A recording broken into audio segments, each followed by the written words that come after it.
I'm disappointed in bana abaana ndoza tebagenda kwewasa, because gone are days when the gents were many n'abaana abawala nga nabo bangi, and people used to come up with couples out of this session. No, I wanted to just throw some remarks, definitely not teaching. Nayenga okusokera ddala kwebaza. Ekyokubiri, you guys don't know how difficult your generation is when it comes with getting your partner for a family setup. Ebizibu byammwe birala muko. And no one is bothered with your getting married, mind you. Obo fumbirwa bato fumbirwa, no one cares. It would have been your dad. Naye tafaayo tayagala mmanya. And the reason as to why tayagala mmanya alinze gwe omutwalire. Initially it was oyina kulinda, you have to wait for him to propose, bring someone.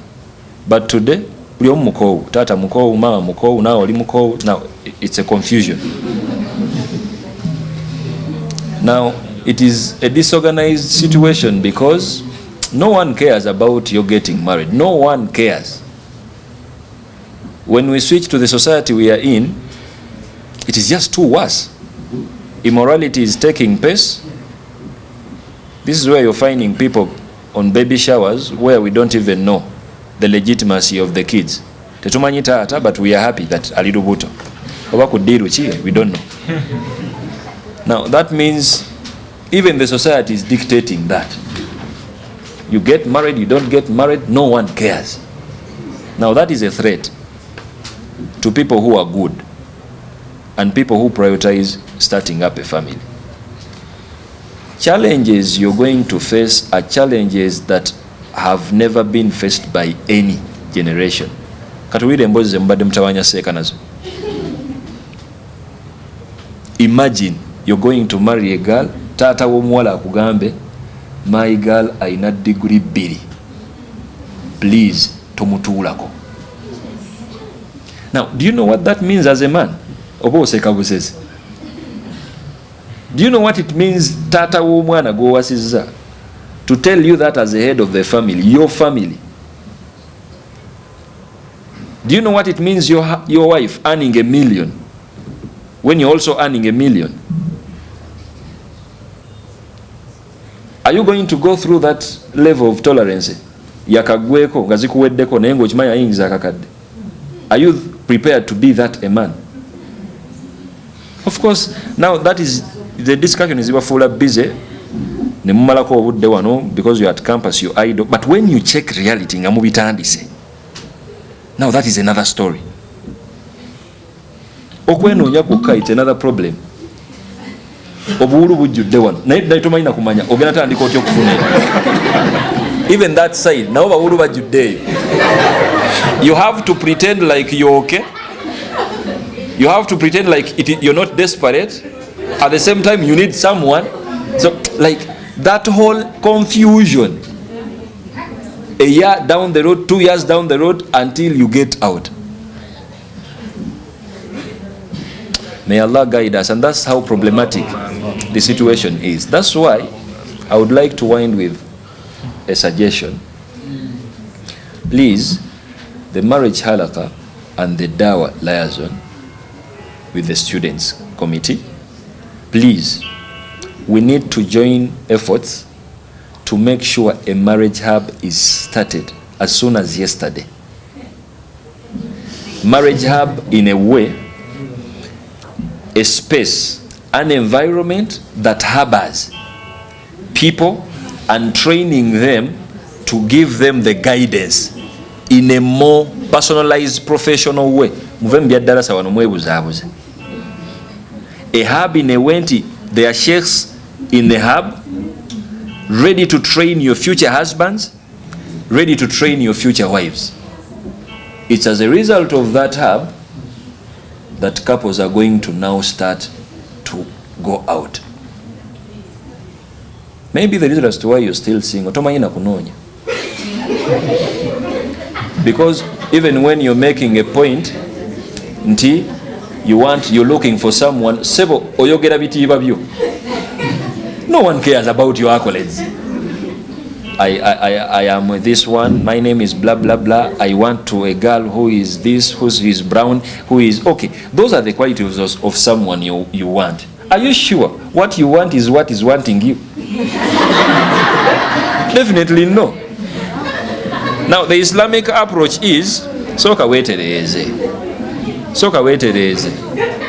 And as far as I am concerned, definitely I'm having it elsewhere, and inshallah I'm very open to, if at all the committee buys the idea, because nange mpuliranga kimanjamuko. I'm a staff here, nendabanga mbakola injustice mbutuufu. Tusaba Allah abali serious tujja kukola enteekateeka eyo at least habe yetandike. Because what I'm interested in is to give you a platform to get this guidance with a more personalized professional view. Nti omuntu agenda kutuuza wansi akutegeke nti nze nze asinga okugoba abantu abanoonya abantu ewange. You don't come to me and expect me to recommend my student who is a girl. Bw'olwokuba ssebo ze weevuga. I don't know you.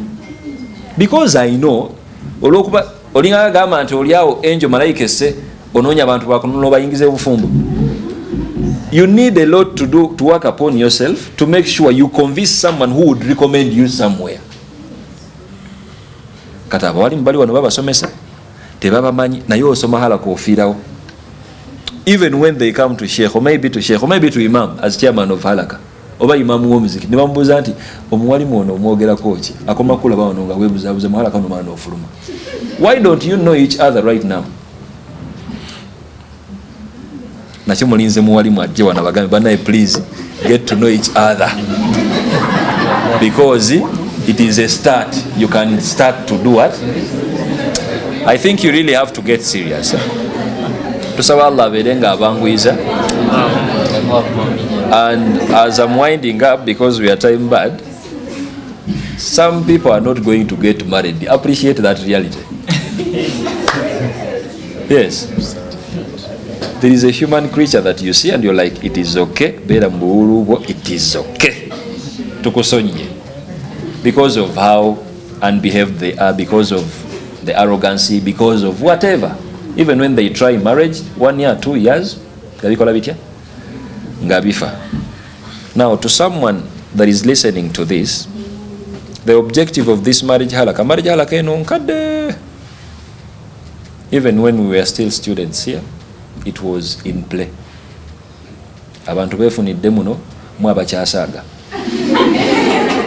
Now elevate that level. Darasa y'omu IUIU, mu bayizi ba IUIU has to be objected in a way nti temujja buzi wano kumala budde, but it makes sense when you come and learn the theory part and try to implement it, because the sheikhs are here. I'm seeing very many sheikhs here from Pfizer. These guys have the knowledge. Wadde nga nabo bawulu bannammwe naye mugezeeko okufuna engeri gye muyinza okweyambayamba. Yes. So may Allah subhanahu wa ta'ala guide you to the best. I wanted to give that remark, and first of all thanking you to being part of these sessions. Yes. Yes.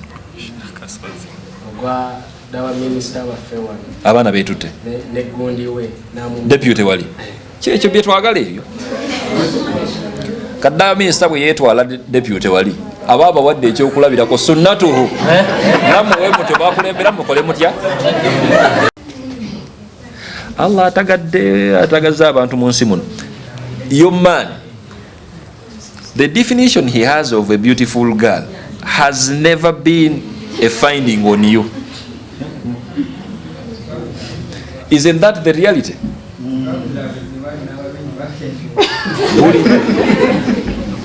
I remember, maybe it was last week, I was with my students at MOOC.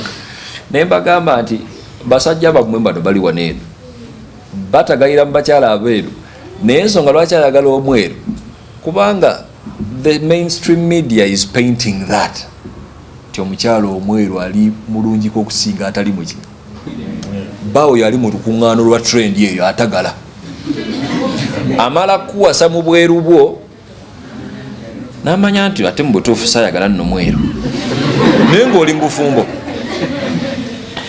The same applies with them. The whole description of handsomeness gyayina is dictated by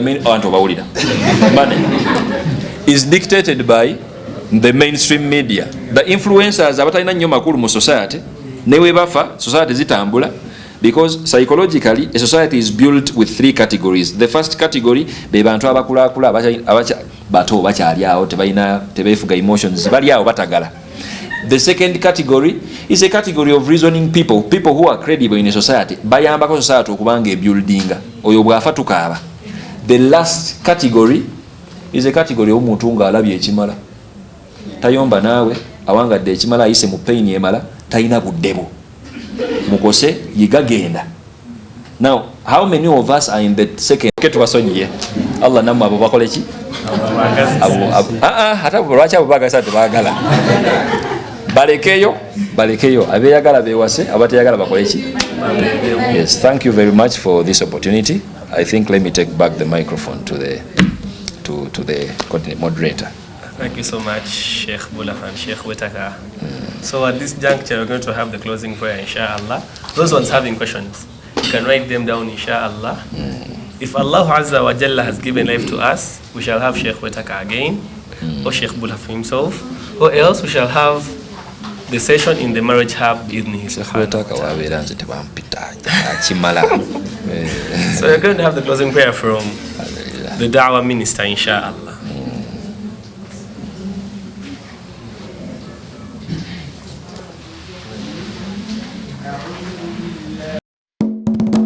Njagala Rolex mpaye munawe mpaye.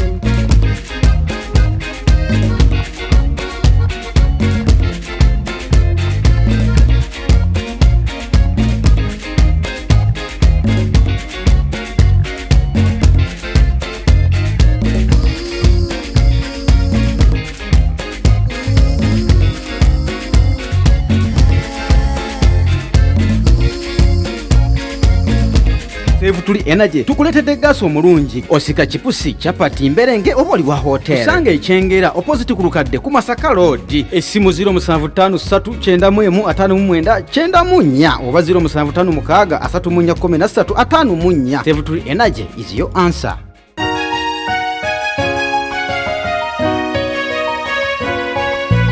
Islamic Media.